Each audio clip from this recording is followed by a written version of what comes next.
नमस्कार दोस्तों। सर्वप्रथम इस मंच के माध्यम से मैं कपिल पाटिल एक बार पुनः आप सभी लोगों का हार्दिक हार्दिक स्वागत करता हूं और मैं आशा करता हूं कि आप सभी लोग अपने घरों में स्वस्थ और सुरक्षित होंगे। तो दोस्तों, जो आज का हमारा सेशन है इजराइल पैलेस्टाइन की सीरीज के ऊपर है, इसको आज हम आगे बढ़ाएंगे और हो सकता है कि ये हमारा सेकंड लास्ट लेक्चर हो और इसके बाद हमारा एक लास्ट लेक्चर और हो। तो दोस्तों, ये थोड़ा सा लंबा लेक्चर होगा जिसके लिए आप थोड़ा सा बैठिएगा थोड़ा और समझिएगा, क्योंकि सारा आज मुद्दा हम लोग क्लियर करने वाले हैं। क्योंकि जो मेनली होता है कि जो नासिर जो उभर रहा था अरब वर्ल्ड के अंदर, वो किस तरीके से उभरता है और उसके उभरने के पीछे जो कारण होते हैं, जो उसकी मंशा होती है, वो किस तरीके से वो उस चीज को हासिल करता है, वो सारी चीज आज हम लोग देखने वाले हैं। जैसे कि हमने प्रीवियस लेक्चर में देखा कि किस किस तरीके से जो चार कंट्रीज थी वो किस किस तरीके से मारे जा रहे थे।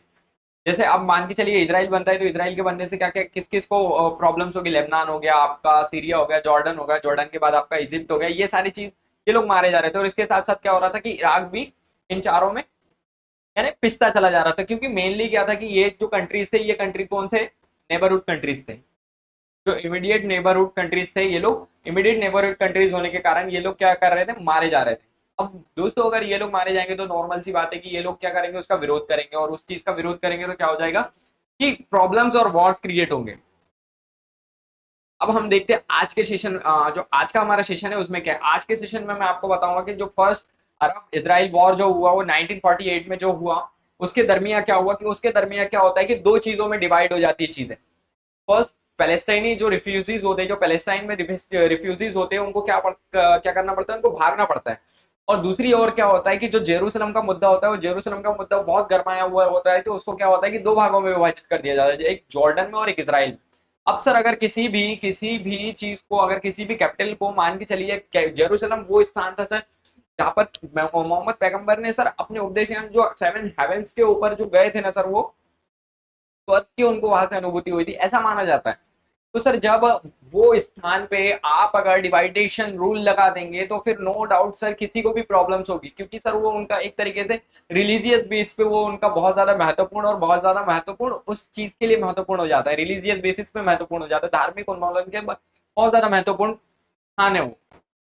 तो सर उससे क्या होता है कि जो अरब वर्ल्ड में है, इसराइल के प्रति क्या होता है? मान्यता देने से मना कर दिया जाता है कि इसराइल को अरब वर्ल्ड क्या मान्यता देने से मना कर देता है। और हालांकि अरबों ने, जो अरब थे सर, उन्होंने क्या किया कि इस चीज को कभी भी नहीं माना और इस चीज से इनकार करके रखा कि हम इसराइल के जो प्रभुत्व है या उसकी स्थापना को नहीं मानते। उन्होंने हमेशा ये बोला कि हम उनको, परंतु उन्होंने हमेशा मानने से इनकार किया कि इसराइल का प्रभुत्व है, इसराइल यानी स्टे करता है। अब इसमें क्या होता है सर कि एक एक दर्द नया पैदा हो जाता है। एक दर्द नया पैदा हो गया कि अरबों के बीच में अब क्या हो गया कि सर एक यहूदी नेशन क्रिएट हो गया। अब अरबों के बीच अगर एक यहूदी नेशन, एक यहूदी राष्ट्र पैदा होता है, तो उससे क्या होगा कि उनको प्रॉब्लम्स क्रिएट होगी। अब उनको प्रॉब्लम्स क्रिएट होती है तो इसके बाद क्या होता है कि 1674 1674 में जो औरंगजेब के सामने एक बहुत अच्छी सीख है सर इसमें, कि कुछ घटनाएं अपने आपके बंद आंखों के खोलने के लिए भी होती है सर।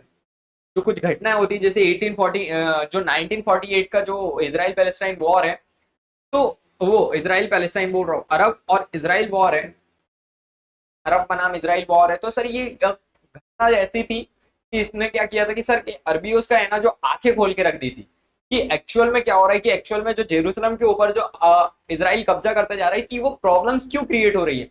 क्योंकि आपने उनको क्या किया कि आपने उनको बढ़ावा दिया, इसलिए वो वहां पर कब्जा या प्रभुत्व जमाना चाहते हैं। अब सर, अगर वो उनके धार्मिक उन्मूलन, धार्मिक प्लेस के ऊपर अगर इस तरीके से वो चीजें करेंगे, तो वो क्या होता है? प्रॉब्लमेटिक होता है किसी भी व्यक्ति को। हर व्यक्ति क्या होता है कि अपनी धार्मिक भावनाओं से जुड़ा होता है, और धार्मिक भावनाओं से जुड़ा होने के कारण उसका क्या होता है कि उस चीज का हनन होता है, और हनन होने के कारण वो प्रॉब्लम्स क्रिएट होती है। तो अब क्या होता है कि सर 1674 में, अब जैसा कि अगर इंडिया के कंटेस्ट में अगर देखते हैं हम लोग, तो 1674 में क्या हो रहा था सर?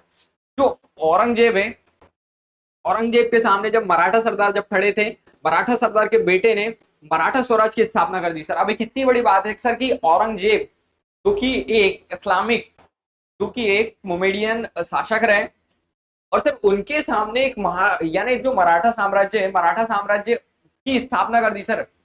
कि उनके जो सरदार थे, जो मराठा सरदार थे, उनके ही बेटे ने मराठा साम्राज्य की स्थापना कर दी ना, शिवाजी द ग्रेट शिवाजी।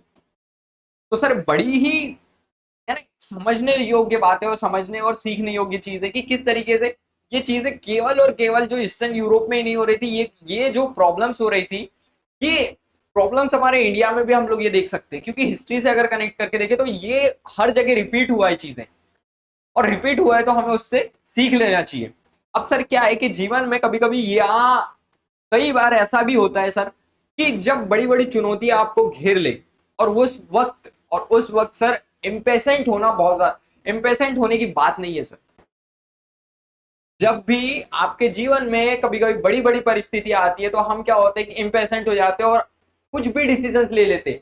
कुछ भी डिसीजंस लेने से क्या हो जाता है कि सारी प्रॉब्लम्स क्या हो जाती है कि बढ़ जाती है, और बढ़ने से क्या हो जाएगी, प्रॉब्लम ज्यादा बढ़ गई तो ज्यादा चीजों के ऊपर हमें काम करना पड़ेगा। और जबकि प्रॉब्लम्स छोटी होती है, कभी कभी छोटी प्रॉब्लम्स को भी हम बहुत ज्यादा इम्पेशेंट बना देते हैं, और इम्पेशेंट होने के कारण क्या होता है कि वो प्रॉब्लम्स बढ़ जाती है, और प्रॉब्लम्स बढ़ने के कारण क्या होता है कि बहुत सारी चीजें क्रिएट हो जाती है। तो हमें कभी भी क्या होता है कि चुनौतियों को देख करके इम्पेशेंट नहीं होना चाहिए, हमेशा हमारे अंदर संयम होना चाहिए, ठहराव होना चाहिए कि हाँ हम उस चीज को पा सकते हैं, या हम उस चीज को सफलतापूर्वक निश्चित ही उस चीज को पा सकते हैं। अब सर ये सारी चीजें हो रही है, ये सारा प्रेजेंट आपको देखने को मिल रहा है। और सर मेन चीज क्या होता है कि हिस्ट्री में कुछ लोग हुए जिन पर क्या स्पेसिफिकली जो है ना सर पढ़ने की जरूरत है हमें। अब हिस्ट्री के अंदर कोई कुछ ऐसे महान महान लोग हुए ना सर जिनके बारे में हमें स्पेशली पढ़ने की जरूरत है, क्योंकि सर उनको जब पढ़ते हैं ना तो उससे चीज समझ में आती है, और समझ में आने से क्या होता है कि बहुत सारी चीजों का विकास होता है। क्योंकि सर उनमें एक चीज क्या है, उनमें से कोई जो बहुत अच्छे अच्छे शासक रहे हैं सर उनके बारे में जो पढ़ना है, जैसे विलियम सेकेंड जो कि जर्मनी के राजा थे। उसके बाद आप पढ़ सकते हैं निकोलस सेकंड को पढ़ सकते हैं जो रशिया के राजा रहे।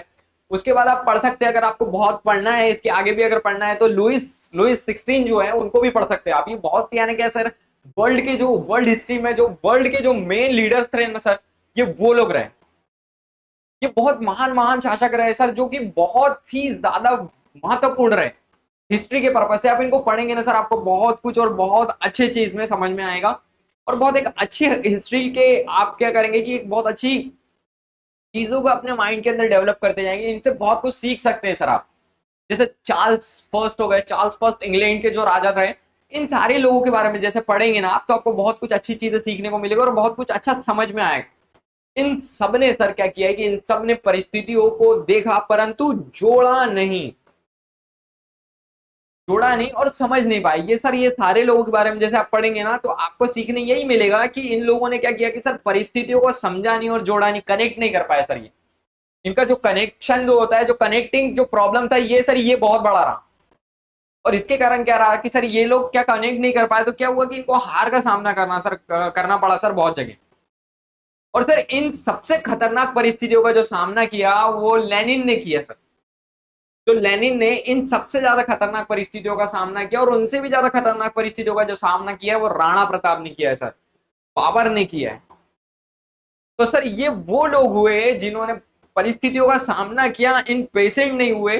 जो कुछ लोग इम्पेशेंट हो गए, उन्होंने परिस्थितियों को कनेक्ट नहीं कर पाए, वो उस चीज में हार गए।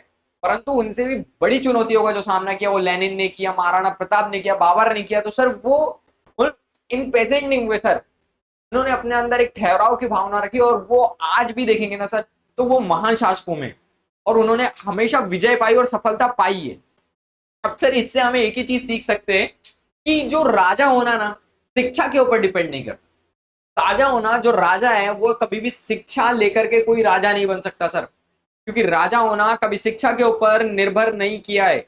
राजा होना ही समझ के ऊपर निर्भर करता है कि आपके अंदर कितनी समझदारी है, आप कितने अच्छे से चीजों को कनेक्ट कर पा रहे हैं, आप कितने अच्छे से उस चीज को समझ पा रहे हैं। अगर मान के चलिए आप किसी जिले के आईएएस या आईपीएस अधिकारी है और आपके सामने इंस्टेंट टाइम पे ऐसी प्रॉब्लम्स हो जाए, अगर इंस्टेंट टाइम पे कहीं सुनामी आ जाए, कोई बाढ़ आ जाए, कोई आपदा आ जाए, किसी भी प्रकार का अगर संकट आ जाए, तो आप उस समय इम्पेशेंट होकर के अगर डिसीजंस लेंगे तो क्या हो जाएगी, क्योंकि डिसीजंस गलत हो जाएंगे। उसके मैक्सिमम चांसेस है उस डिसीजंस के गलत होने पर। अगर आप ठहराव की भावना है, एक संयमता के साथ अगर आपने डिसीजंस लिए तो वो डिसीजंस बहुत ज्यादा फ्रूटफुल होंगे सभी के लिए। तो ये बड़ी महत्वपूर्ण और बहुत ही सीखने योग्य चीज है, क्योंकि राजा बनने के लिए कभी भी पढ़ने की जरूरत नहीं है। राजा बनने के लिए केवल और केवल आपको आपकी समझदारी विकसित करने की जरूरत है। और सर हर राजा अशिक्षित ही था सर। और सर मान के चलिए अगर राजा अशिक्षित भी है तो सर उसके अंदर उसके दरबार में काफी सारे उसके जो है ना सर वो एजुकेटेड पीपल्स बैठे हैं सर, वो उनकी मदद ले लेगा, कोई इतनी बड़ी बात नहीं है सर। परंतु समझदारी समझदारी वो राजा को खुद पैदा करनी पड़ेगी। जब वो राजा अगर समझदार होगा, जैसे सर अकबर के पास जैसे ही बिरबल थे, अकबर पढ़े लिखे नहीं थे परंतु सर उसके पास बिरबल था ना, बिरबल पढ़ा लिखा होने की वजह से क्या होता है कि सर उनके पास जो लोग होते हैं, लोगों की जो कतार होती है, लोगों के जो मेन क्या होता है कि सर आपके पास वो गुलदस्ता होता है सर, जिसके अंदर वो नायाब फूल्स होते हैं ना, तो फिर वो गुलदस्ता जिसके हाथ में होता है, वो गुलदस्ता जिसके हाथ में होता है सर, उसके हाथ में प्रभुत्व होता है। और यही होता है सर एक राजा के हाथ में, राजा के हाथ में पूरी की पूरी प्रजा है, पूरा का पूरा सेना है, पूरा शासन है, सब कुछ है। परंतु अगर अच्छे लोग होंगे सर तो अच्छा राजपाट संभाला जा सकता है। और सर एक सफल राजा और असफल राजा में इन्हीं चीजों का डिफरेंस होता है कि सर उनके व्यक्तित्व की जो मेनली प्रॉब्लम होती है, व्यक्तित्व की प्रॉब्लम्स होती है। सर जो बहुत अच्छे राजा होते हैं, जो सफल राजा होते हैं, उनका व्यक्तित्व बहुत ज्यादा वर्चस्व वाला होता है सर, बहुत ज्यादा देखने योग्य, पढ़ने योग्य और समझने योग्य होता है। और जो असफलता को लेकर के जीने वाले जो लोग राजा रहते हैं, उनके साथ जो असफल राजा रहते हैं सर, उनके साथ क्या रहता है कि उनकी कोई भी चीज कभी भी याद नहीं की जाती सर, उनको इतिहास में सर बहुत कम लोग जानते हैं। सर आज अकबर का नाम लेंगे तो उसको मैक्सिमम लोग जानते हैं, परंतु सर कोई अगर ऐसे राजा का नाम ले ले जिनका शासनकाल ही कुछ दिनों का रहा, अब सर औरंगजेब के जो पुत्र हुए उनके शासनकाल सर कम कम समय के रहे, तो सर वो राजा असफल ही कहलाएंगे, सफल राजा नहीं कहलाएंगे। तो सर ये बड़ी महत्वपूर्ण और बहुत ही समझने योग्य चीज है, क्योंकि सर जब आपका सफल होना उसी बात पे निश्चय करता है कि आपकी पर्सनालिटी कैसी है, आपकी समझदारी कैसी है, तो फिर सर आपको किस चीज पे काम करना है, आपको काम करना है आपकी समझ को विकसित करने में, आपको पढ़ना है, पढ़ना किस चीज के लिए, अपनी समझ को विकसित करने के लिए। जब आप अपनी समझ को विकसित करने के लिए पढ़ेंगे तो नो डाउट आपकी सफलता निश्चित है। और अगर आप अपनी समझदारी को बढ़ा लेंगे ना सर, तो फिर आपका विकास को कोई रोक नहीं सकता, कोई नहीं रोक सकता सर, दुनिया में कोई ऐसी ताकत नहीं है, ऐसा कोई व्यक्ति नहीं है, ऐसा कोई इंसान नहीं बना होगा जो आपकी सफलता को रोक सकेगा। केवल और केवल आपको आपकी समझदारी को विकसित करना है, और समझदारी विकसित करने का केवल एक ही फॉर्मूला है, पढ़ना। पढ़ करके समझदारी विकसित की जा सकती है, क्योंकि आप लोगों की गलतियों से सीख सकते हैं कि हमें क्या गलतियां नहीं करनी, और हिस्ट्री हमें यही सिखाती है, हिस्ट्री हमें हमेशा यही सिखाती है। इसलिए हिस्ट्री को सभी सब्जेक्ट की जननी और माँ कहा जाता है। इस सभी सब्जेक्ट की जो जननी है वो हिस्ट्री है, क्योंकि वो सिखाती है कि हमें क्या गलतियां नहीं करनी है, और अगर हम उस गलतियों को रिपीट करेंगे तो उसके परिणाम क्या होंगे, ये हमें हिस्ट्री सिखाती है। अब सर जैसे कि अकबर कुछ जैसे महान शासक हुए सर, उनकी अगर हम कंपैरिजन करें ना सर, जैसे अकबर, औरंगजेब और सर जहादर जहादर शाह। अब जैसे अकबर के पास थे सर, तो इनके पास क्या था, ये क्यों महान हुए और ये क्यों एक सफल जो व्यक्तित्व के लिए जाने जाते हैं, क्योंकि सर इनके पास अच्छे सलाहकार थे। अब अच्छे सलाहकार रहेंगे इनके पास तो नो डाउट इनका जो वर्चस्व, इनका जो कार्यकाल है वो बहुत अच्छा रहेगा। सेकंड जो चीज थी कि जो औरंगजेब है, औरंगजेब के पास जो सलाहकार होते हैं वो सर अच्छे नहीं होते, ज्यादा समझदार नहीं होते। समझदार नहीं होने के कारण क्या होता है कि सर उनकी जो सलाहकार समझदार नहीं होंगे, सर उनका क्या होगा कि असफलता के कारण बढ़ने लगेंगे। नो डाउट कि उनका व्यक्तित्व एक ईमानदार व्यक्ति थे औरंगजेब, पर सर ईमानदार होना और समझदारी विकसित करने में काफी जमीन आसमान का फर्क है। आपका सेंसिस से कॉन्शियसनेस की जर्नी में कितना जितना समय और जितना वो लगता है सर, उतना ही डिफरेंस हो जाता है। उसके बाद जादर शाह जो थे उनके अंदर उनके क्या जो शाह टोडरमल है, जो शाह थे उनके यहाँ जो सलाहकार थे वो कौन थे, जो टोडरमल थे, वो भी एक सर अच्छे सलाहकार थे। रेवेन्यू का जो सर्वोच्चतम अधिकारी था सर, रेवेन्यू का जो रेवेन्यू डिपार्टमेंट है सर, उसका जो लैंड रेवेन्यू था, यानी जो भूमि का जो रेवेन्यू था, जो भूमि कर था, उसके ऊपर जो सबसे जो सर्वोच्च अधिकारी होता है वो थे वो। और सर उनके पास जो लाल कुंवर थे वो डांसर थे सर, एक बहुत अच्छे डांसर थे उनके पास, यानी काफी अच्छे अच्छे नगीनेस थे सर उनके पास भी। किनके पास? चादर शाह के पास। अब सर क्या होता है आगे की कहानी, अब आगे क्या होता है कि सर इससे भी एक सीख ले लेना चाहिए आपको कि कभी कभी क्या होता है कि होनहार पिता की औलाद ही कुछ नहीं कर पाती सर। आप देख रहे होंगे बहुत से आईपीएस बहुत बड़े बड़े जो एथलीट क्लास है, बहुत अच्छे अच्छे जॉब्स पे होंगे, उनके बच्चे कभी कभी क्या होता है कि सर बहुत अच्छे मुकाम पर नहीं पहुंच पाते। क्यों सर? क्योंकि मेनली होता है कि उन्हें क्या है, वो चटुकारिता जैसे लोग होते हैं सर, और चटुकारिता करने लग जाते हैं और बहुत ज्यादा लगाव होता है सर उन्हें चटुकारिता से, इसलिए क्या होता है कि वो आगे नहीं बढ़ पाते। और सर आगे नहीं बढ़ने का एक ही कारण है कि आपको सर चटुकारिता छोड़नी पड़ेगी, आपको केवल स्वयं की समझदारी के ऊपर काम करना पड़ेगा। जब आप अपनी स्वयं की समझदारी को विकसित करने लगेंगे तो नो डाउट आपके विकास को कोई नहीं रोक सकता। आपको दूसरे के विकास पे ध्यान देना ही नहीं है सर, क्योंकि आपका स्वयं का विकास केवल इस बात पे निश्चय करता है कि आपके अंदर कितनी आपने समझदारी को विकसित किया है। जीवन में हमेशा उस व्यक्ति को अपने साथ रखिएगा सर जो आपकी कमियों को आपको बताता हो, जो आपकी कमियों को आपको बताए उस व्यक्ति को हमेशा अपने साथ रखिए, क्योंकि सर उससे क्या होगा कि आपको आपकी कमियां पता चलती रहेगी और आप उसके ऊपर काम कर सकेंगे, और उसके ऊपर आप जब काम करेंगे तो सर आपके अंदर आपको एक हीरे की तरह तराशा जाने लगेगा आप, क्योंकि सर जो हीरा होता है उसको उतना ही ज्यादा चोटिल किया जाता है, उसको जो टेम्परेचर होता है 1600 32 डिग्री 32 डिग्री सेंटीग्रेड के ऊपर उसको गर्म किया जाता है, तब जाकर के वो सर वो उस आकार को लेता है। तो सर बड़ा ही महत्वपूर्ण है, अगर आप उस आकार को लेना चाहते हैं, आप वो हीरा बनना चाहते हैं, तो वो सेंटीग्रेड वो टेम्परेचर को आपको सहना पड़ेगा। तो सर वो जब वो आप टेम्परेचर सहेंगे तो सर वो आप भी हीरा बन जाएंगे। अब अरबों को यही दुख था सर कि इसीलिए अरबों को इसलिए यही दुख था कि पहले उनका क्या था सर कि पूरे ग्लोबल वर्ल्ड के ऊपर उनका प्रभुत्व था, उनकी जो ग्लोरी थी वो सर ग्लोरी बड़ी सर उनकी महानता से चलती चली आ रही ग्लोरी थी, इस्लामिक ग्लोरी चली आ रही थी। अब सर वो अगर ढलती जाएगी तो क्या होगा सर, प्रॉब्लम तो होगी। जैसे कि आप ग्लोरीज की अगर बात करें तो सर ओटोमन साम्राज्य हुआ, उसके बाद इकोलवस ऑफ बगदाद हुआ।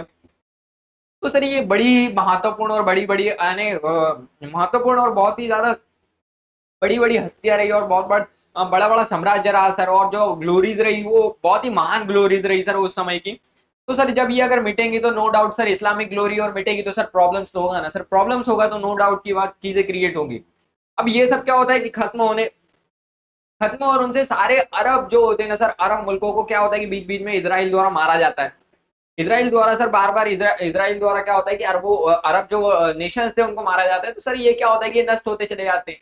अब इनको क्या प्रॉब्लम्स होती है कि सर ऐसे में तो हमारी ग्लोरी नहीं बचेगी, हम इस्लामिक ग्लोरीज है वो खत्म होती चली जाएगी, तो ये सर क्या प्रॉब्लमेटिक हो जाएंगे कि होच पोच हो जाएगी इनके बीच ही एकदम से, ओ भैया मार रही है यानी इस तरीके से इनको एक तरीके से एंजाइटी हो जाएगी। और एंजाइटी होने से क्या हो जाएगा सर कि बहुत ज्यादा महत्वपूर्ण चीज ये हो जाएगी कि इनके अंदर एक अनसर्टेनिटी सी और एक जो अनकंडीशनल जो चीजें होती है वो क्रिएट होने लगेगी।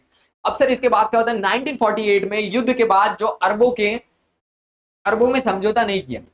1948 के जो अरब इजराइल वॉर था उसके बाद क्या होता है कि युद्ध के बाद भी क्या होता है कि सर जो इन लोगों ने क्या किया कि समझौता नहीं किया। ये बड़ी सीखने योग्य चीज है कि सर जो अरबीज लोग थे ना सर, वो क्या होता था कि सर मारते थे, मारने के बाद क्या समझौता नहीं करते सर, वो कभी सोच करके नहीं मारते थे, सोच करके नहीं मारते सर, मार दिया जो होगा देखा जाएगा वाली बात थी उनके अंदर।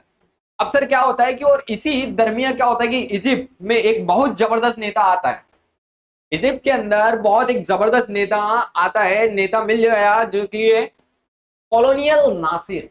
जो नासिर है सर ये बड़ा ही जबरदस्त नेता होता है इजिप्ट के अंदर, और एक ऐसा ऐसा नेता कि जो यानी सर जो अरब वर्ल्ड की हिस्ट्री को बदल के रख देता है, और जो हिस्ट्री को बदल के रख देता है ना सर, उसका एक सपना था कि सर इसराइल को मैं नहीं मानता, इसराइल को खत्म कर दूंगा, जड़ से खत्म कर दूंगा। ये उसका सपना था किसका सर, कॉलोनियल नासिर। जो नासिर होता है, नासिर के ये सपना होता है कि ये मैं इसको खत्म कर दूंगा, पूर्ण रूप से खत्म कर दूंगा। और इसके बाद क्या होता है सर कि जो किसी की कीमत पे, अब वो इसराइल को खत्म करने के पूर्व किसी भी कीमत में मैं इसराइल को खत्म कर दूंगा, ऐसा उसके अरब वर्ल्ड के अंदर नेता बन के एक लीडर बन के उभरना चाहता है, अरब वर्ल्ड का पूरा एक लीडर बन के उभरना चाहता है। और सर वो अपने सपने को पूरा करता है, जैसे कि मैं आपको आगे बताऊंगा कि वो किस तरीके से अपने सपने को पूरा करता है। अब सर नासिर की धाक रही थी, और वो 1955 में क्या करता है कि जो ब्रिटिश आर्मी होती है, जो ब्रिटिश आर्मी को स्विस केनाल से बाहर निकालता है। स्विस केनाल के ऊपर जो ब्रिटिश आर्मी बैठी रहती है उसको क्या करता है कि वो नासिर है जो बाहर निकालता है। और बाहर निकालने के साथ क्या करता है कि 1936 के समझौते के तहत वो क्या करता है कि ब्रिटिश फोर्स को स्विस केनाल एरिया था उससे क्या करता है कि बाहर निकालता है, और किसी भी कीमत पर ब्रिटिश फोर्सेस को वापस, जो ब्रिटिश फोर्सेस है उनको वापस रोकने के लिए तैयार नहीं था। जो ब्रिटिश फोर्सेस है उनको वापस जो आने के लिए यानी वापस बुलाने की किसी भी शर्त पे तैयार नहीं था सर नासिर पूरी तरीके से चाहता था कि ब्रिटिश फोर्सेस निकले, ब्रिटिश आर्मी यहां से निकले, कोई जरूरत नहीं है हमें इनकी, हम खुद अपना शासन चला लेंगे, हम खुद अपने तरीके से अपनी चीजों को मैनेज कर लेंगे। ये उसका सर विजन था, क्योंकि वो सोचता था सर, वो बहुत गहरा सोचता था। और सर उसी के अकॉर्डिंग क्या होता है, जो अल्जीरिया में फ्रांस के खिलाफ, जो अल्जीरिया में फ्रांस के खिलाफ लड़ाई चल रही थी, उसमें क्या होता है, अल्जीरिया को अरब पूरी तरीके से सपोर्ट कर देता है। अब जो सर अल्जीरिया था वो क्या था, अरब वर्ल्ड था। अरब वर्ल्ड को क्या करता है ये सर नाजिर, क्या करता है, पूरी तरीके से सपोर्ट और मदद भिजवाता है सर। और जॉर्डन के हुसैन को मजबूर किया कि तुम अपने यहां से, और जो हुसैन साहब है, जो जॉर्डन के हुसैन साहब थे, उनको मजबूर कर दिया कि तुम अपने यहां से जो ब्रिटिश आर्मी है उसको बाहर निकालो। और सर वो ब्रिटिश आर्मी को बाहर निकलवा देता है अपने जॉर्डन से। अब सर उसके आगे उसने कहा कि मेरा एक ही तमन्ना है, मेरी एक ही सपना है कि मैं पूर्ण रूप से इजराइल को खत्म कर दूं। उसका सर एक ही सपना था कि वो पूर्ण रूप से इजराइल को खत्म करना चाहता था। और जब 1955 में डील की चेकोस्लोवाकिया के साथ, और वहां पर उन्होंने डील की, आर्म्स डील, हथियारों की जो डील हुई, आर्म्स डील, वो होती है 1955 में चेकोस्लोवाकिया में। और उसके अकॉर्डिंग क्या होता है कि पश्चिम को स्पेशली यूएसए को सूचना दे दी जाती है। अब पश्चिम क्या करता है कि पश्चिम को स्पेशली यूएस सूचना दे देता है कि सर बॉस बॉस वेस्टर्न खेमे में बाहर निकल रहा है, कि वेस्टर्न खेमे से बाहर निकल रहा है। कौन, पश्चिम, कौन, इजराइल जो है वो क्या करता है कि वो अपने बॉस, अपने यूएस जो उसका बॉस है उसको क्या कर देता है कि सूचना देता है कि बॉस, वो जो ये अरब वर्ल्ड है, ये क्या हो रहा है कि जो वेस्टर्न खेमा है, जो हमारा वेस्टर्न खेमा है, वो क्या हो रहा है कि बाहर निकल रहा है सर, हाथ से बाहर निकल रहा है, खेमे से बाहर निकल रहा है। और क्या होता है कि कम्युनिस्टों को पाले में जा रहा है सर। और वो कहते हैं कि कम्युनिस्टों के पाले में जा रहा है, यानी यूएसएसआर के जो साइड्स है उसका झुकाव अधिक हो रहा है। और ये समय था कोल्ड वॉर का सर। इस कोल्ड वॉर के समय में क्या हो रहा था कि सर जो पश्चिम है वो कहता है यूएसए से कि जो सर ये वेस्टर्न वाले लोग हैं, ये क्या हो रहा है कि खेमे दो दूसरे खेमे में जा रहा है। किस खेमे में, जो कम्युनलाइजेशन का जो खेमा है उस खेमे में जा रहे हो। कम्युनलाइजेशन के साथ जो खड़ा था वो था यूएसएसआर, यानी इनका जो झुकाव है वो यूएसएसआर की ओर ज्यादा हो रहा है। अब सर जिसके अगर किसी के दुश्मन की ओर किसी का झुकाव अगर ज्यादा होगा तो नो डाउट सर वो क्या होगा कि वो उस चीज में सर क्या करेगा कि हलचल सी पैदा हो जाएगी। अब हलचल के पैदा होने से क्या होगा कि सर वहां बहुत ज्यादा अनसर्टेनिटी सी आएगी और प्रॉब्लम्स क्रिएट होंगे सर, मैक्सिमम प्रॉब्लम्स क्रिएट होंगे। और क्या होगा सर कि इस दौरान क्या होता है कि अरब इजराइल वॉर होता है। और अरब इजराइल वॉर में दो लोगों को बहुत ज्यादा फायदा होता है सर, वो एक यूएसए और दूसरा यूएसएसआर। एक यूएसए और दूसरा यूएसएसआर, इसको क्या होता है कि सर अरब इजराइल वॉर में बहुत ज्यादा फायदा होता है। बहुत ज्यादा इनको फायदा होने की वजह से ये काफी ज्यादा फायदा उठाते हैं सर, क्योंकि इनके हथियार भी बिकते हैं। हथियार के साथ साथ ये कैपिटलाइज होते चले जाते हैं। इकोनॉमी मजबूत तो एम्पायर उनका मजबूत हो जाएगा, साम्राज्य मजबूत हो गया सर। जिसकी इकोनॉमी मजबूत उसका एम्पायर मजबूत। यानी सर आपका सब कुछ, आप बढ़ रहे और जो लड़ रहे वो घट रहे। तो सर नो डाउट अगर आपके दुश्मन, अगर आपके जो दोस्त को भी अगर आप लड़ा रहे और उससे भी आप फायदा कमा रहे, यानी जो आपके साथ में भी खड़ा है उसको भी लड़ा रहे, क्योंकि आपको क्या करना है सर, पूंजी निर्माण करना, कैपिटलाइजेशन का फॉर्मूला था। और सर इसके बाद क्या होता है, झगड़े में क्या होता है कि सर जो पार्टीज थे, एक पार्टी हथियार यूएस से खरीदती थी और दूसरी पार्टी हथियार यूएसएसआर से खरीदती थी। तो सर इसमें क्या हो रहा था कि दोनों का फायदा हो रहा था। अब सर दोनों का फायदा है तो क्या होगा कि सर दोनों क्या करेंगे कि दोनों का फायदा हो रहा है। अब यूएसएसआर का फायदा भी हो रहा है और यूएसए का फायदा भी हो रहा है। अब यूएसएसआर का जो फायदा हो रहा है वो भी एक साइड से हथियार बेच रहा है, और जो यूएसएसआर का फायदा हो रहा है वो भी एक साइड से हथियार बेच रहा है।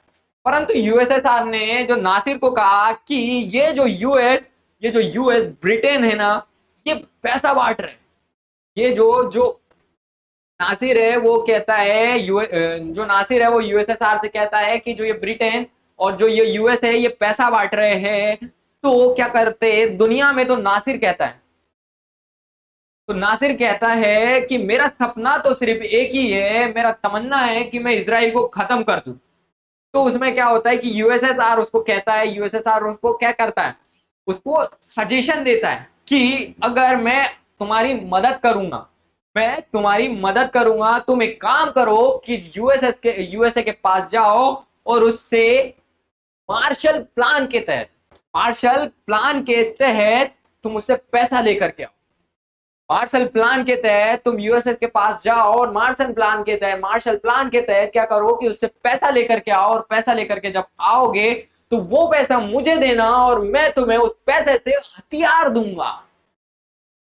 अरे सर, आप ये समझ रहे हैं कि सजेशन उसको कैसा दिया जा रहा है नासिर को। अब सर नासिर की बुद्धि भी तो इतनी चलती है, बुद्धि भी तो उसकी चलती है, और वो समझ जाता है कि अरे अरे चचा तुम तो हमें ही बना रहे, अच्छा अच्छा तुम तो हमें ही बना रहे हो, तुम तो कह रहे हो कि यूएसए के पास जाओ, अमेरिका के पास जाओ और उससे पैसा लेकर के आओ, और वो पैसा मुझे दो और मैं उस पैसे से तुम्हें हथियार दूंगा। वाह चचा वाह, एकदम मैंने लाजवाब। ये तो क्या क्या क्या क्या ही कहा जाएगा इनके बारे में। तो क्या होता है कि उसका जो सपना होता है नासिर का, वो खत्म करने में मैं आपकी मदद करूंगा, ये यूएसएसआर कहता है। अब सर क्या होता है कि नासिर जो होता है, नासिर ने सब देखकर समझ जाता है कि सर ये क्या होता है, यूएसएसआर ओवर स्मार्ट बन रहा है, ज्यादा ही ओवर स्मार्ट बन रहा है, अपने आप को ज्यादा चालाक समझ रहा है, और ये समझ रहा है कि हमें ये गेम समझ नहीं आ रहा है।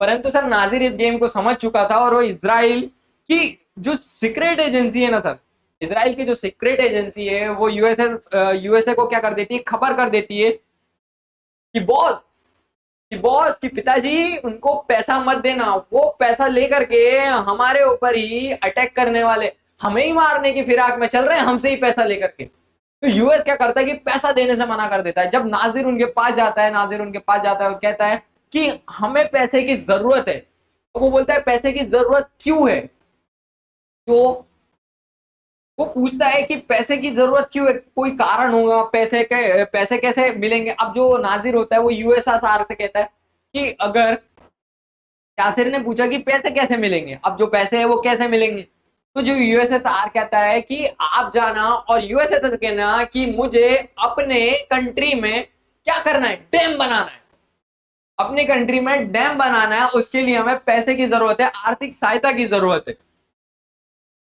तो जो इजराइल को जब ये सूचना मिलती है कि भाई भैया वो आपसे पैसा लेने वाले हैं डैम के नाम पे, और वो डैम नहीं बनाने वाले, उस पैसे को ले जा करके वो क्या करेंगे, वो यूएसएसआर को देंगे, और यूएसएसआर से हथियार खरीद करके हम पे ही आक्रमण करने वाले। अब हम पे ही आक्रमण करने वाले तो हम आपको पैसा क्यों देंगे सर, आप हमसे ही, यानी हमारा पैसा हमें हमारे ऊपर यूज करेंगे तो हम आपको पैसा क्यों देंगे, why I am giving this money, why. तो सर इसमें क्या होता है कि फिर इजराइल अपने बॉस को सूचना पहुंचा देता है कि सर वो तो सर पैसे को आपसे लेकर के डैम बनाने के लिए आपसे ले रहे हो, और क्या करेंगे सर हमारे ऊपर वो क्या करेंगे, आक्रमण करेंगे सर, हमारे ही खत्म करने में लगे हुए सर। तो यूएसएस के पास जाता है जब नासिर, तो यूएसए नासिर से कहता है कि हम तुम्हें पैसे नहीं देंगे, हम तुम्हें पैसे नहीं देंगे, हम ही खुद, हमारे यहाँ से जो बॉर्डर फोर्सेज है वो जाएंगे, तुम्हारे एमआईटी के लड़के जाएंगे, और एमआईटी के लड़के तुम्हारे यहाँ जो मार्शल जो म्यूचुअल जो था ना, Marshall Institute of the Technology था, तो वो आपके वहां के लड़के आएंगे, और वहां के लड़के आकर के आपके डैम बना करके चले जाएंगे, और ऐसा डैम बनाएंगे कि जो कितना भी आंधी आ जाए, तूफान आ जाए, भूकंप आ जाए, सुनामी आ जाए, 23-24 रेक्टियर का भी तुम्हारे भूकंप आ जाए, वो डैम नहीं टूटेगा, ऐसा डैम बना देंगे। अब वो जाता है, अब नासिर जाता है, नासिर किसके पास जाता है, यूएसएसआर के पास जाता है, और नासिर यूएसएसआर के पास जब जाता है तो यूएसएसआर से कहता है कि भैया उनने तो पैसा नहीं दिया, और पैसा देने से मना कर दिया, और बोलने लगे कि हम तुम्हारे यहाँ खुद आकर के डैम बनाएंगे। तो यूएसएसआर नासिर से कहता है कि ये तो और अच्छी बात है, ये तो और अच्छी बात है, वो डैम बनाएंगे, हम उस डैम को उड़ाएंगे, डैम उड़ने से क्या हो जाएगा कि वो जो पानी है उसके अंदर, वो डैम के अंदर पानी भरा है, वो उससे क्या हो जाएगा कि डैम नष्ट होने से जो वो डैम का जो पानी है वो चले जाएगा इजराइल की ओर, तब भी इजराइल खत्म हो जाएगा। वो बोलता है हाँ भैया ये भी बात सही है, तो बोलता है कि हाँ ठीक है, वो बोलता है कि हाँ ठीक है डैम बनवा लेते हैं। अब वो बोलता है यूएसए से हाँ भैया डैम बनवा दो। अब वो बोलता है कि जब वो जो ये खबर होती है जब इजराइल को पड़ती है कि नहीं साहब चाचा ये तो हमारे ऊपर ही डैम बनवा करके इसको तुड़वा करके हमारे ऊपर ही हमारी एस्टेंसी करने वाले, तो फिर वो क्या होता है कि वो डैम बनवाने से वो अपने आका को सूचना देता है कि आका समझ जाइए, ये हमारे ही ऊपर ये चीज का प्रयोग करने वाले, ये डैम को तोड़ने वाले हैं और डैम बनवाएंगे, जैसे ये डैम को तोड़ करके सारा की सारा वो खत्म हमें ही करने वाले, या हमारे ऊपर ये सारी चीजें आ जाएगी। तो वो क्या करता है, यूएसए को सूचना देता है जब, तो वो क्या होता है कि यूएसए उसको डैम बनाने से मना कर देता है, और फिर ना ही सर उसको पैसा मिलता है और ना ही वो डैम बनता है। और सर वो दोनों ही चीजें नहीं होती है। अब जो क्या होता है सर, यूएसएसआर नासिर से कहता है बनाने दे वो, क्योंकि बनाएंगे तो हम उड़ाएंगे, वो तो सीधी से कहता है। तो फिर क्या होता है कि सर ना वो पैसा देता है और ना वो डैम बनवाता है यूएसए। अब नासिर ने यूएसएसआर से कहा कि वो तो पैसा भी नहीं दे रहे भैया। तो नासिर है वो यूएसएसआर के पास जाता है और वो कहता है कि सर अब तो वो पैसा भी नहीं दे रहा है, अब क्या करे, अब क्या। तो यूएसएसआर कहता है नासिर से कि जो स्विस कैनाल है वो तेरी टेरिटरी में आता है, तो तू क्या कर कि उस टेरिटरी पे उसे राष्ट्रीयकृत कर दे, उसे राष्ट्रीयकृत कर दे या नेशनलाइज कर दे।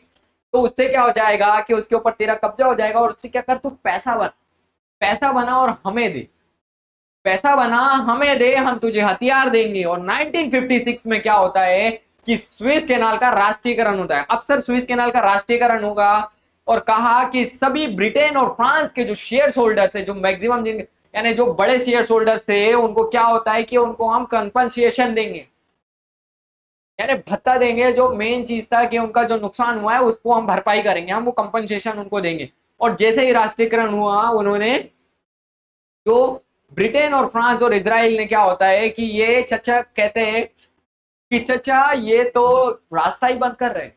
अब सर ब्रिटेन और फ्रांस को कहता है इजराइल की चचा ये तो आपका रास्ता भी बंद कर रहे हैं, चचा ये आपका रास्ता भी बंद कर रहे हैं, आप क्या सोच रहे हैं, आप क्या देख रहे हैं। तो सर उसमें क्या होता है, इजराइल का अब फिर ब्रिटेन फ्रांस से कहा लगा दे।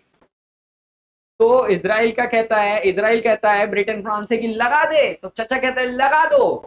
तो क्या होता है, then start Second World War. तो वहां स्टार्ट हो जाता है सेकेंड वर्ल्ड वॉर। अब sir Second World War start हो जाता है अरब इजराइल के बीच में, और वो होता है 1956 में। 1956 में सेकेंड वर्ल्ड वॉर स्टार्ट हो जाता है, और इसमें क्या होता है, जो ब्रिटेन और फ्रांस की खूब बेइज्जती हुई सर, क्योंकि जब एक व्यक्ति ने आपको कंपनसेशन देने की बात कर दी थी, तो फिर सर आप उसके यानी आप युद्ध ही क्यों कर रहे हैं, जब सर वो ऑलरेडी जो व्यक्ति है वो सर वो आपके हक को नहीं मार रहा है। उसने बोला है कि जो शेयर होल्डर्स है ब्रिटेन और फ्रांस के, उनको हम क्या करेंगे, कंपनसेशन दे देंगे, हम उनको पैसा दे देंगे, जो उनका नुकसान हुआ है उनके नुकसान की भरपाई कर देंगे, जो नाजिर ने कहा था सर अरब वर्ल्ड ने। तो फिर आप किस तरीके के व्यक्ति है सर, और आप उनको क्यों मार रहे हैं, आप वर्ल्ड वॉर 2 सेकेंड कर ही क्यों रहे। तो सर इसमें काफी ज्यादा बेइज्जती हुई सर ब्रिटेन फ्रांस की, और Nasser sir end of the movement Nasser sir leader जो अरब वर्ल्ड का लीडर बनकर के उभर ही जाता है। और नासिर की मदद, जो सबसे ज्यादा जो नासिर की मदद की ना सर, वो पंडित जवाहरलाल नेहरू ने की, क्योंकि सर उन्होंने उसको बताया कि मेनली क्या हो रहा है, कि प्रॉब्लम्स क्या है और तुम कहाँ ध्यान दे रहे हो। और हम जब भी चाइना पर हमला हुआ ना सर, आज हमारे जब भी ऐसा हमारे भारत के कंटेक्स्ट में जब भी चाइना के ऊपर हमला हुआ, तब इजिप्ट, और इजिप्ट जो था ना सर वो चाइना के साथ जाकर के खड़ा हुआ। जो इजिप्ट था वो चाइना के साथ जाकर के खड़ा हुआ जब 1961 में जो वो जो बालग्रेड सेशन था, जो बालग्रेड सेशन था 1950 1961 का हुआ, जब उसमें क्या होता है सर कि जो नेम के जो नेता रहते, नेहरू ने समझौता किया नासिर को, जो लिट्टो को, नासिर को जो टिट्टो होता है ना सर, टिट्टो को ही हम पैदा हुए, टिट्टो को ही हम पैदा हुए मुल्क है। अभी अभी क्या कहता है, टिट्टो को कहते हैं कि हम अभी अभी पैदा हुए मुल्क है, और हम जो है हम अभी अभी पैदा हुए, और हम खुद के लिए डेवलपमेंट को देखना है, और हमें अपने डेवलपमेंट को देखना है, हम खुद के लिए डेवलपमेंट चाहते हैं, तो हमें इन दोनों में से किसी के भी और झुकाव नहीं रखना है, हमें किसी के भी खेमे में बात नहीं करनी है, यूएस और यूएसएसआर दोनों के किसी भी खेमे में हमें बात नहीं करनी है, क्योंकि हम तो अभी अभी क्या हुए, हम तो अभी अभी स्वतंत्र हुए, हम तो अभी अभी आजाद हुए मुल्क के। तो हमें सर्वप्रथम अपने ही डेवलपमेंट के ऊपर ध्यान देना है, अपनी इकोनॉमिकल डेवलपमेंट के ऊपर ध्यान देना है, अपने एग्रीकल्चर डेवलपमेंट के ऊपर ध्यान देना, और अपने नेशन डेवलपमेंट के ऊपर ध्यान देना है। तो इससे क्या होगा कि हमारा जब इकोनॉमी मजबूत हो जाएगी तो हमारा एम्पायर मजबूत हो जाएगा। ये जो है ना सर, ये जो बातें हैं, ये जो चीज है, ये जो सीख है, ये पंडित जवाहरलाल नेहरू देते हैं नेम के थ्रू। तो लिट्टो को ये सारी चीजें कहते हैं। मगर जो सर नशा होता है ना सर, जो नशा होता है ना सर, ये नशा ही है कि नासिर को नशा जो था ना सर, वो था अरब वर्ल्ड का नेता बनने का। अरब वर्ल्ड का नेता बनने का जो नशा था ना सर, ये नशा होता है ना, ये नशा आपको हर चीज करवाता है। तो सर जो नासिर को नशा था अरब वर्ल्ड का नेता बनने का, और वो सर वो बनता है 1956 के वॉर के बाद। जो होता है, जो नासिर होता है ना सर, वो एक नेता बन करके, एक लीडर बन करके उभरता है अरब वर्ल्ड के अंदर। और सर बहुत, और सर बहुत वाह वाह वाह हुई सर उसकी, नासिर की बहुत वाह वाह हुई कि बड़ा ही, यानी बड़ा ही एकदम वर्चस्व और बहुत ही जबरदस्त नेता हुआ सर, मानना पड़ेगा। इजराइल यानी जो अरब वर्ल्ड के अंदर एक बहुत ही यानी सम्मानजनक और बहुत ही प्रतिष्ठामान जो व्यक्ति हुआ, वो नासिर हुआ सर। जो फेडरियंस ने शुरू किया, नासिर ने की फेडरियंस को शुरू किया नासिर ने। तो one he is a sacrifice to him of self, जो अपने आप को सेक्रीफाइस कर दे, himself sacrifice, one he as a sacrifice of him, आप अपनी सेल्फ को सेक्रीफाइस कर दे। वो स्टार्ट किया नासिर ने। ये जो फेडरियंस थे, जो इजराइल के अंदर घुस करके क्या करते थे कि यहूदियों को मारते थे, जो यहूदीस थे उनको मारते थे सर, ये फेडरियंस वो थे। तब इजराइल को एक पॉलिसी बनानी पड़ी, उसको पॉलिसी लानी पड़ी, total annihilation, total annihilation, annihilation, total annihilation की फॉर्मूली जो पॉलिसी लानी पड़ी, जो कि अनहिलेशन की फॉर्मूली थी, पॉलिसी थी, अनहिलेशन की पॉलिसी थी सर। और सर इसराइल, और जो इसराइल था वो ज्यूज नेशन था, और ज्यूज नेशन क्या था, बिलीव करता था, believe in to inter nation, जो अंतरराष्ट्रीयकरण है उसके ऊपर जो इसराइल है वो विश्वास करता था। पर जो एवरेज माइंड है ना सर, नहीं कर सकते। जो एवरेज माइंड है वो इस चीज के ऊपर भरोसा नहीं कर सकते, और सर वो इस चीज के ऊपर भरोसा कभी नहीं कर पाएंगे। और जो मॉडरेट है वो तो, जो मॉडरेट है वो तो इसकी भाषा ही नहीं समझते सर। जो मॉडरेट लोग हैं वो इसकी भाषा, ये भाषा ही नहीं समझते, तो भाषा ही ये समझ में नहीं आती। तो सर क्या होता है कि भारत में जो अंग्रेजों को ये समझता है, तो क्या होता है, अगर क्या होता है कि सर भारत के अंदर ये लोगों को समझता तो था कि सर कि ये क्या है, जो अंतरराष्ट्रीयकरण है वो क्या है। और एक्ट ऑफ 1892 में ये हमें देखने भी मिलता है। ये जब हमें आया तब कुछ तो मिला, इससे हमें कुछ तो मिला सर। 1892 में हमारा जो एक्ट आया, इंडिया जो एक्ट आया, उसके भारत शासन अधिनियम, जो भारत परिषद अधिनियम आया, उससे कुछ तो देखने को मिला सर। 1909 में भी आया। और यहाँ कुछ तो हमें इंडिया के कंटेक्स्ट में देखने को मिलता है। 1906 में 1960 में क्या होता है कि बात क्या होता है कि मामले में गंभीर मोड़ आ जाता है। 1960 के बाद क्या होता है कि मामले में गंभीर मोड़ आता है, और गंभीर मोड़ आने के साथ क्या होता है कि बहुत सारी चीजें दुनिया में बदलती है।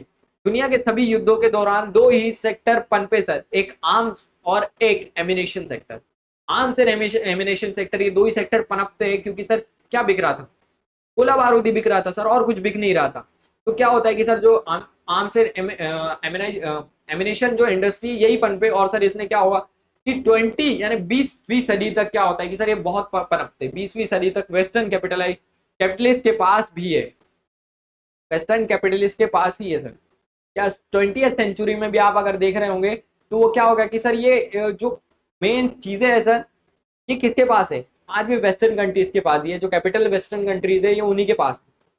तो सर बहुत ही देखने लोग योग्य चीजें थी। अब इसके बाद क्या होता है सर, 1948, 1948 जो जन्म, जो बर्थ ऑफ इसराइल होता है 1948 में, क्या होता है, बर्थ ऑफ इसराइल होता है।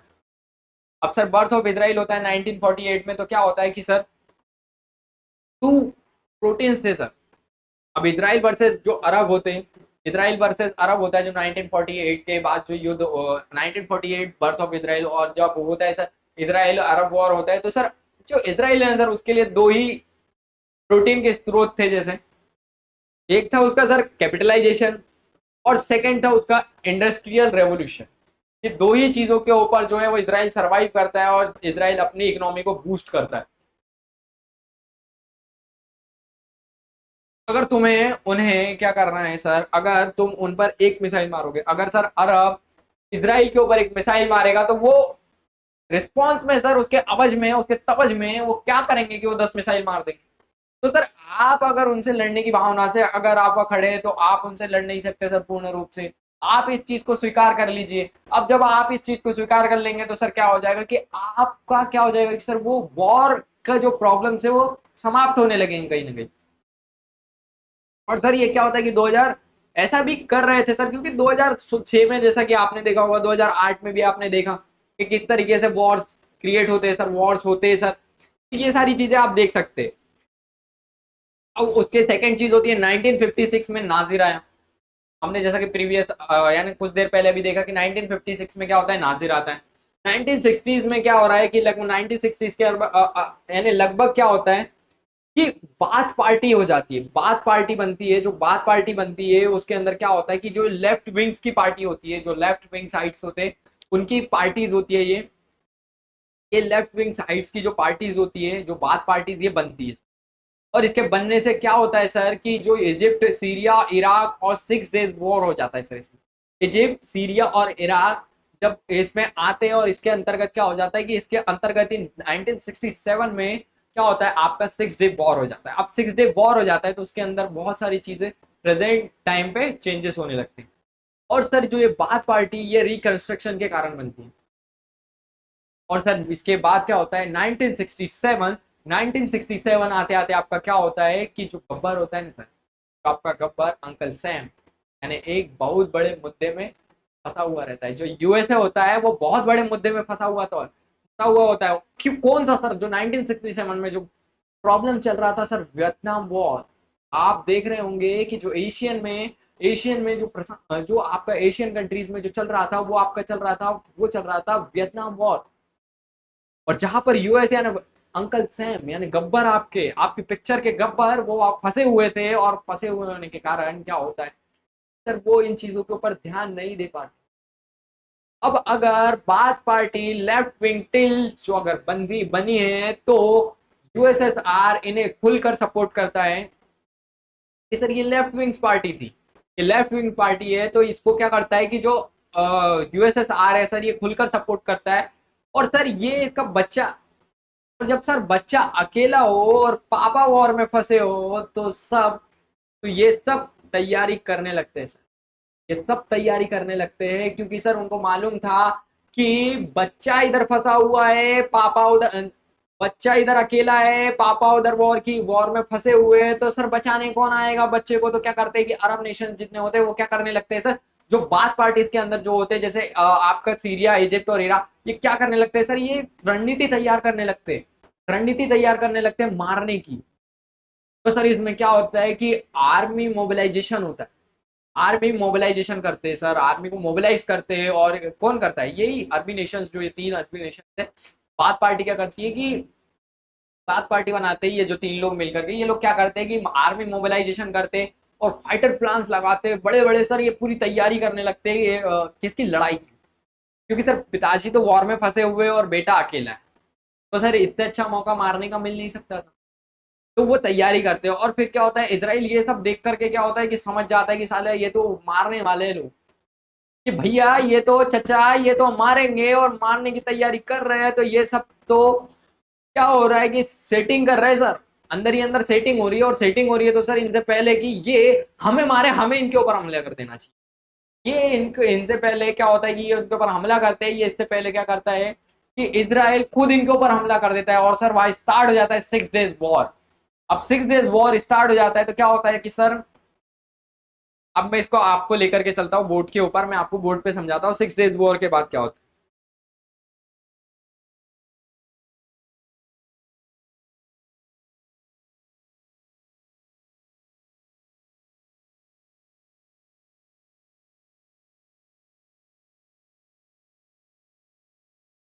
अब सर जो आपका 6 डेज वॉर है वो होता है तो उस समय क्या होता है कि जो ये तीनों कंट्रीज है, इजिप्ट, सीरिया और इराक, तो उसमें क्या होता है कि इजिप्ट, सीरिया और 2 मिनट सर। अब सर ये क्या होता है कि 6 डेज वॉर स्टार्ट हो जाता है, और इसमें क्या होता है कि जो इजिप्ट, सीरिया और इराक होता है, ये तीन अलग अलग लोग, तीन अलग अलग मुल्क होते हैं, और ये इसको क्या होता है, इजिप्ट से सेनाई डेजर्ट ले लेता है।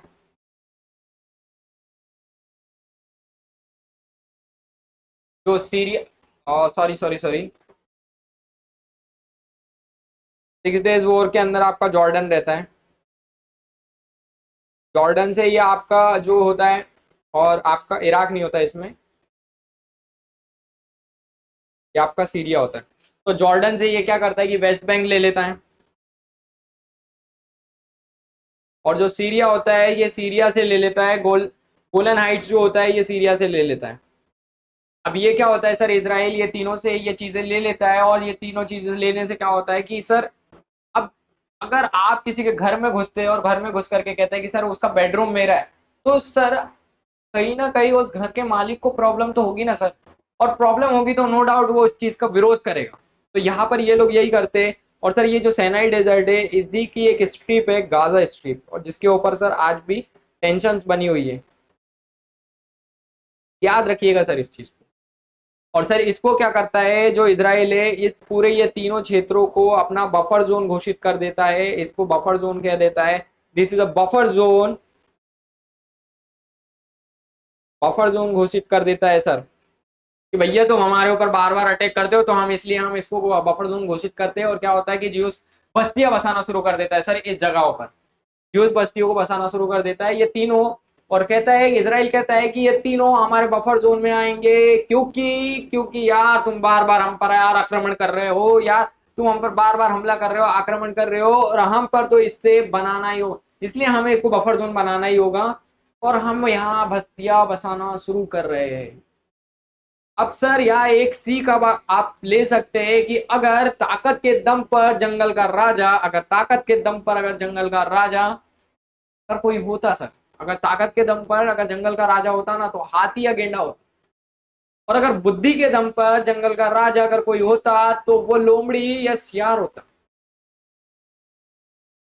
पर मैं एक ही बात इसलिए कहता हूं सर कि राजा बनने के लिए समझदारी का होना बहुत ज्यादा जरूरी है। एक ही चीज आपको राजा बना सकती है सर, वो है आपकी समझदारी। कोई भी दुनिया में समझदारी नहीं पढ़ाता सर, आज के टाइम पे कोई भी दुनिया में समझदारी नहीं पढ़ाता, और ये समझदारी ही आपको राजा बनाने का फॉर्मूला बताती है। तो सर जब आपको राजा बनना है, अगर राजा बनने की आपकी ख्वाहिश है, तो आपको समझदारी विकसित करना पड़ेगा।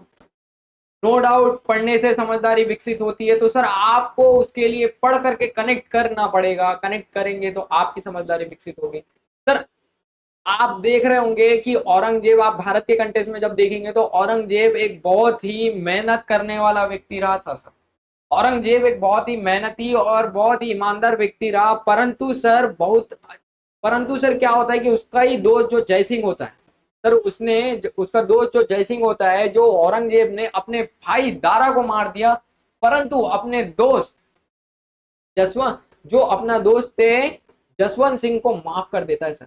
अब आप सर उस बंदे की कितने बड़े व्यक्तित्व का मालिक है औरंगजेब, कि वो सर अपने भाई दारा सिकोह को मार देता है, परंतु सर वो अपने दोस्त यानी जसवंत सिंह को माफ कर देता है सर। और जसवंत सिंह दारा के खेमे में था सर, जबकि तो जसवंत सिंह है वो दारा के खेमे में था, और जब युद्ध चल रहा था, वो क्या हो रहा था सर, वो किसी को, जब युद्ध चल रहा था वो दारा के खेमे में था, और उस समय क्या होता है, औरंगजेब दारा को मार देता है, परंतु जसवंत सिंह को छोड़ देता है, माफ कर देता है। तो सर इससे आपको एक चीज आप देख रहे होंगे कि किसी को भी गाली देना सर, किसी को भी गाली देने से कुछ नहीं होता, किसी को भी गाली देने से कुछ नहीं होता। जसवंत जसवंत सिंह के मरे, फिर जब सर जसवंत सिंह मर जाता है, तो उसके बाद क्या होता है सर, जो राठौर से झगड़ा हो गया, और इंद्र सिंह को लेकर के, अब इंद्र सिंह को लेकर के क्या होता है कि राठौरों से झगड़ा हो जाता है, किसका, औरंगजेब। और सर शिवाजी के खिलाफ उसने, जो शिवाजी है उसके खिलाफ जो दक्कन में आर्मी भेजी थी सर, दक्कन में आर्मी भेजी उसने। क्या होता है सर, दिलबर खान जो होता है, दिलबर खान होता है, दिलेर खान को कभी पूरा चार्जेस नहीं दिया सर। तो औरंगजेब क्या होता है सर, जो शिवाजी के खिलाफ जब वो जो जब वो आर्मी भेजता है, जब शिवाजी से लड़ाई होती है और लड़ाई होने के दरमियान जब औरंगजेब जब अपने सैनिकों को भेजता है, तो पूरी की पूरी कमांड, पूरा का पूरा चार्जेस वो किसके पास, जसवंत सिंह के पास नहीं देता सर, वो दिलेर खान के पास नहीं देता। चार्जेस दिलेर खान के पास नहीं देता, वो इस्ताद खान के पास भी नहीं देता, जबकि सर इस्ताद खान तो उसके रिश्तेदार थे, उनके पास भी वो चार्जेस नहीं देता। और वो, मगर सर वो जो जयसिंह होते हैं, जो जयसिंह होते हैं उनके पास पूरे चार्जेस दे देता है सर। तो सर समझ रहे हैं आप किस तरीके से वो व्यक्तित्व के मालिक थे, एक बहुत ही अच्छे व्यक्तित्व के मालिक थे औरंगजेब, भरोसा करते थे सर व्यक्तियों को। शिवाजी को दक्कन से औरंगजेब से मिलने से, यानी शिवाजी को दक्कन से जो लेकर के आया था औरंगजेब से मिलने आया था, कौन लाया था सर, सर वो जयसिंह थे, वो जयसिंह ही लाए थे सर शिवाजी को औरंगजेब से मिलने के लिए। मगर औरंगजेब ने, मगर औरंगजेब में शासक का दिमाग नहीं था। मगर अगर बात करें तो औरंगजेब के अंदर शासक का दिमाग नहीं था, और इससे उसी को वो, उसी, यानी उसके अंदर इसी बात की कमी थी सर, कि उसके अंदर जो शासक वाला बात थी ना सर, जो शासक वाला, जो समझदारी वाला दिमाग था, वो नहीं था, कमी थी सर समझदारी की। और इससे अधिक गुस्सा है आम आदमी पे, इसमें अधिक गुस्सा है आम आदमी की तरह, और अधिक प्रेम है आम आदमी की तरह। औरंगजेब के अंदर आम आदमियों की तरह अधिक गुस्सा है, अधिक प्रेम है, जिसके कारण ये आम आदमी की तरह ही, दोनों चीज होने के कारण ये आम आदमी ही, आम राजा ही बन करके रह गया इतिहास सॉरी। तो ये आम व्यक्ति ही बन करके रह गया इतिहास में। अब सर जो चीजें होती है बदलती है सर, बदलने के साथ काफी सारी चीजें, यानी काफी सारी चीजें बदलने लगती है। अब मैं आपको बताता हूँ कि जो 6 डे वॉर हो रहा था, वो 6 डे वॉर, जैसे कि हमने अभी चर्चा कर रहे हैं, 6 डे वॉर क्या था। अब सर उन्होंने सेनाई डेजर्ट ले लिया, बफर जोन बना दिया। अब उसके बाद क्या होता है कि अब पीएलओ बन जाता है सर।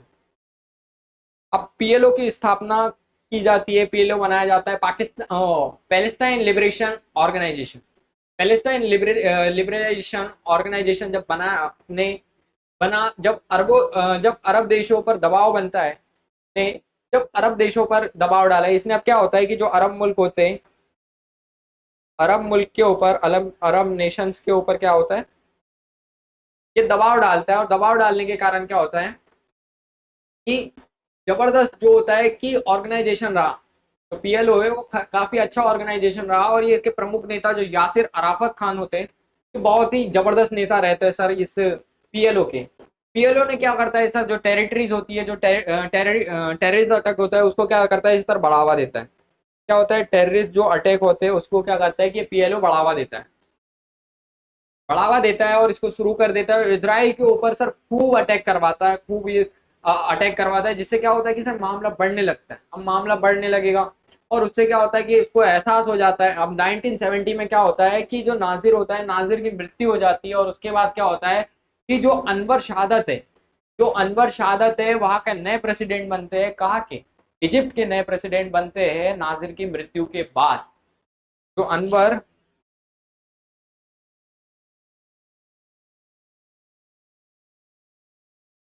जो अनवर शहादत है वो नए प्रेसिडेंट बनते हैं इजिप्ट के नाजिर की मृत्यु के बाद। तो सर यहाँ पर क्या होता है कि यहाँ से कहानी क्या होती है, यहाँ से एक पिक्चर क्या होती है कि बदलना शुरू हो जाती है। क्योंकि उसको एहसास हो गया था कि अब जो इसराइल है, इसराइल का खत्म होना मुश्किल है। जो अनवर शहादत है उसको जो सर एहसास होने लगा था कि अब इसराइल का खत्म होना मुश्किल है, तो वो क्या करता है सर कि अगर ये एहसास होने लगता है तो फिर वो क्या करता है कि सर दर्शन, वहां पर क्या होगा कि दर्शन बदलने लग जाएगा। अब दर्शन बदलने लग जाएगा सर, अब किसी भी चीज का दर्शन बदलने लग गया तो फिर सर नो डाउट कि उस चीज को देखने की उनकी दृष्टि बदलने लग जाएगी। अब वो इसराइल को नेशन के रूप में स्वीकार करने की भावनाओं को रखते हैं और स्वीकार भी करते हैं सर। अब शहादत सोच रहा था कि यूएस इस यूएस मीडिएट करवा दे, मैंडेट करवा दे इन दोनों के बीच, किसके बीच, इजराइल और अपने इजिप्ट के बीच। तो सर यूएस तैयार नहीं था, परंतु इसके लिए अब यूएस क्या होता है कि इसके लिए तैयार नहीं होता है, और इसके लिए वह खुद, क्योंकि सर मेनली है कि जब खुद व्यक्ति जो खुद अभी नया नया, यानी सर वो अभी खुद वियतनाम वॉर से उभरा हुआ नेशन था, तो सर वो क्या इसकी मदद करता। तब फिर क्या होता है कि सर जो मैंडेट करने के लिए क्या होता है, एक ही रास्ता बचता है कि सर इसराइल पर हमला कर दिया जाए, कि इसराइल पर हमला कर दिया जाए। उनके पास फिर एक ही चारा बचता है, किसके पास, जो अपना इजिप्ट है, इजिप्ट के पास एक ही चारा बचता है कि फिर जो मीडिएट करने के लिए क्या हो जाए कि इसराइल के ऊपर अटैक कर दिया जाए। इसराइल के ऊपर अगर अटैक कर दिया जाएगा तो फिर मीडिएट हो जाएगा। अब सर क्या होता है कि 1973 यम का पूर्व का जो युद्ध होता है, यम के पूर्व 1973, और जैसे ही शहादत ने कैलकुलेट किया था कि इनका एक फेस्टिवल होता है सर, जो ज्यूज नेशन है उनका, एक यहूदीज है उनका एक फेस्टिवल होता है जिसमें वो क्या करते हैं सर, माफी मांगते हैं और कई प्रकार के गुनाहों की माफी भी देते हैं। और इस फेस्टिवल के दिन वो वहाँ अटैक करता है सर, और अटैक करने पर क्या होता है कि इन्होंने सोचा कि अपना, ये लोग सोचते हैं सर, इजिप्ट सोचता है कि ये लोग अपना त्योहार मना रहे होंगे और हम अपना काम इसमें निकाल लेंगे, हम अपना काम यहाँ पर निकाल लेंगे। परंतु सर एक बात हमेशा याद रखिए, ये सीख है आप सभी लोगों के लिए कि हमेशा जो जिंदा दिमाग होते हैं सर, वो कभी सोया नहीं करते, वो कभी सोया नहीं करते सर। जो जिंदा दिमाग होते हैं वो कभी सोया नहीं करते, उनका दिमाग हमेशा एक्टिव रहता है सर, वो एक्टिव माइंड से सर, कभी बेहोशी की हालत में नहीं होते, कभी सोते नहीं। जिंदा दिमाग कभी सोते नहीं, कभी बेहोशी की हालत में नहीं होते सर, वो हमेशा सचेत रहते हैं और हमेशा जागते हैं। फिर जो अरब वर्ल्ड को ऑफ बोर्ड होना पड़ा सर, जो अरब वर्ल्ड है उसको ऑफ बोर्ड होना पड़ा इसराइल के सामने। हम एक माहौल बदल रहा था सर, अब क्या हो रहा था कि धीरे धीरे अब एक माहौल बदल रहा था, और इस माहौल को बदलते हुए देखने में क्या हो रहा था कि जब अरब को भी लग रहा था कि अब समझौता कर ही लेना चाहिए, क्योंकि काफी ज्यादा यार कितना लड़ेंगे, इसराइल का बनने का अब जो होना था हो चुका है। इसराइल को भी लग रहा था कि अब हमें क्या करना चाहिए कि मेडिएट कर लेना चाहिए।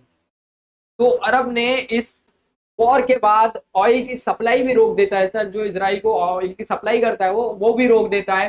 तो ऑयल सप्लाई रोकने के कारण से क्या होता है कि पूरी दुनिया में हाहाकार मच जाती है, और भारत के कंटेस्ट में भी क्या होता है कि जेपी मूवमेंट स्टार्ट हो जाता है सर इसी दरमियान।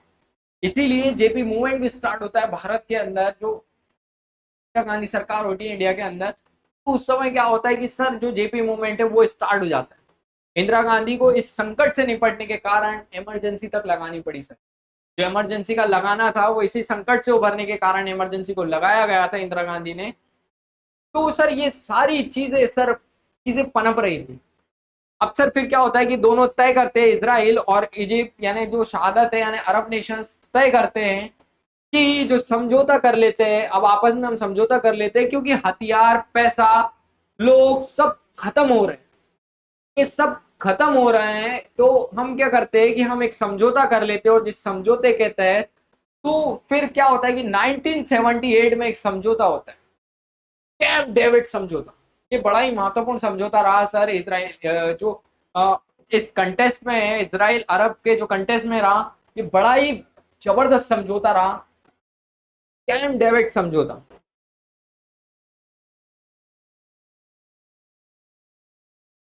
जो कैंप डेविड समझौता है ये जो रहा, ये बड़ा ही महत्वपूर्ण और बहुत ही ज्यादा समझने और सोचने योग्य समझौता रहा, क्योंकि ये सर इस समझौते ने काफी ज्यादा क्या चीजें बदल करके रख दी, और सर बदलेगी तो नो डाउट इससे सर काफी ज्यादा लोगों को चीजें समझ में आएगी। क्योंकि सर जो कैंप डेविड समझौता होता है ये 1978-79 में होता है।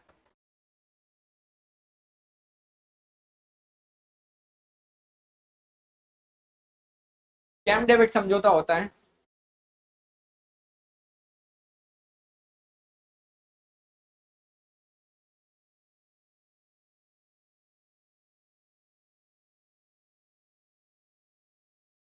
1978 79 में होता है। और इस समझौते के तहत क्या होता है कि अमेरिका के प्रेसिडेंट का हॉलीडे जो हाउस होता है, जो हॉलीडे रिजॉर्ट होता है उसी का नाम होता है सर, ये कैंप डेविड जो होता है ये अमेरिका के यूएस प्रेसिडेंट का हॉलीडे हाउस होता है। हॉलीडे प्रेसिडेंट का, यूएस प्रेसिडेंट का हॉलीडे रिजॉर्ट रहता है। और यहाँ पर क्या होता है कि ये तीन लोगों को या तीन लोगों को बुलाया जाता है, या तीन लोग आते हैं। और या तीन लोग कौन कौन आते हैं सर? या तीन लोग आते हैं, इजिप्ट, इसराइल और यूएसए। इजिप्ट,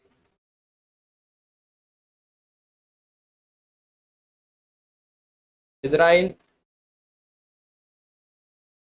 और यूएसए, ये तीनों लोग आते हैं सर यहाँ।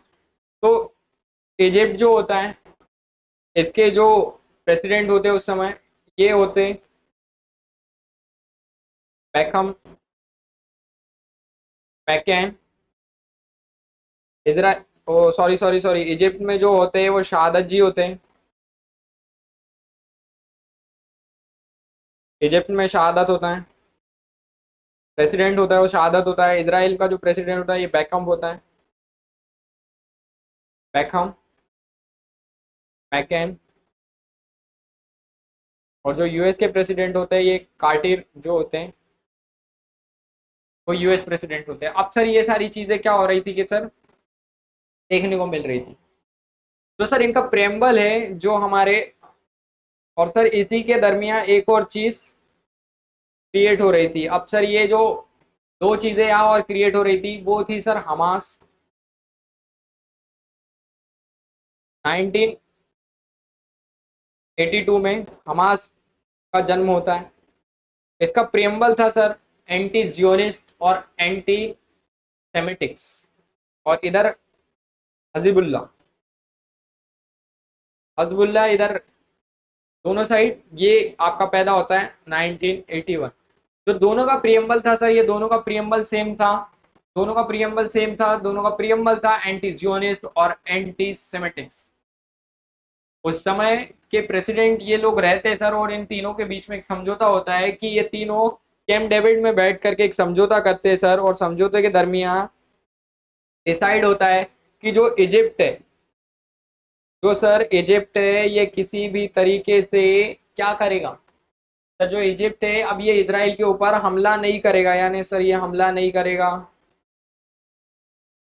अगर ये इजिप्ट इसराइल के ऊपर हमला नहीं करेगा तो जो इसराइल है उसको उसके तवज्जो में क्या देगा, यानी उसके अपेक्षा में क्या देगा, तो इसराइल जो इजिप्ट को है उसके सेनाई डेजर्ट को फ्री कर देगा। अब उसके सेनाई डेजर्ट को उसने इसराइल को ने फ्री कर दिया तो और क्या देगा इजिप्ट? इजिप्ट उसको क्या देगा कि ऑयल की सप्लाई को बढ़ा दे, यानी ऑयल की सप्लाई करने लगेगा, ऑयल की सप्लाई करने लगेगा। सेकेंड चीज और क्या करेगा इजिप्ट? इजिप्ट उसको स्विस कैनाल से अपना सामान ले जाने और लाने देगा, यानी ट्रेड करने देगा। तो सर ये सारी चीज अगर अब इजिप्ट कर देगा तो क्या हो जाएगा सर कि इजिप्ट का प्रॉब्लम ही खत्म हो जाए। यानी इजिप्ट क्या करता है कि इसराइल के होने को मानने लगता है, परंतु सर जो दो लोग हैं हमास और हजबुल्ला, ये दोनों लोग इस अरब वर्ल्ड के अंदर इसराइल के अस्तित्व को नहीं मानते। और नहीं मानते तो वो इसका घोर विरोध करते हैं, और घोर विरोध करने के कारण सर जो आज टेंशन बनी है वो इसी विरोध का कारण है। सबसे पहले इसराइल का विरोध, जो इसराइल का विरोध है ना सर, सबसे पहले इसका विरोध भी इजिप्ट नहीं किया था। और सबसे पहले जो इसराइल को नेशन माना वो भी इजिप्ट नहीं माना। तो सर ये बड़ा ही समझने और सोचने योग्य प्रश्न था। मगर क्या होता है कि सर अरबों का एक समूह है जो इस चीज को, इसराइल को नहीं मानता और इसराइल को खत्म करने की बात कहता है। जो हमास और हजबुल्ला है, ये दो ऐसे नेशन है, ये दो ऐसे समूह है सर कि जो इसराइल के वर्चस्व को नहीं मानते, इसराइल के अस्तित्व को नहीं मानते और इसको खत्म करने की हमेशा बात करते। तो सर आज की कहानी हमारी यहाँ तक की रही। अब हम आगे जब देखेंगे, अब इसके बाद मैं आपको आगे बताऊंगा किस तरीके से चीजें बदलती है। जो अगली हमारी क्लास होगी तो उसमें आपको मैं सारी चीजें क्लियर कर दूंगा और सारी चीजें हमारा जो नेक्स्ट लेशन होगा वो आखिरी होगा इजराइल पैलेस्टाइन सीरीज के ऊपर अभी तक का। तो दोस्तों मुझे लगता है कि आप लोगों को ये सेशन पसंद आया होगा, और पसंद आया होगा तो आप सभी को क्या करना है, लाइक करना है,